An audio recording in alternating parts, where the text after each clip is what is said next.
$1.273 billion అనేది imports అనేది ఉంది.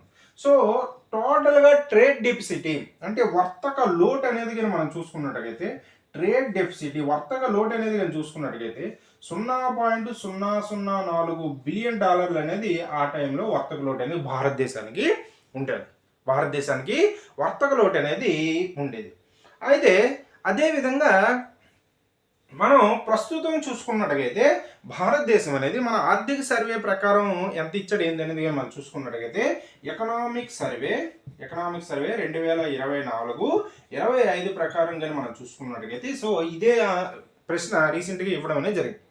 సో భారతదేశంలో పాండమిక్ తర్వాత కాలంలో అంటే కరోనా తర్వాత కాలంలో భారతదేశంలో ఎగుమతులు అనేవి సో చాలా వృద్ధిని సాధించడం అనేది జరిగింది. ఎగుమతులు అనేవి చాలా వృద్ధిని సాధించి ఈ అంతర్జాతీయంగా ఉన్న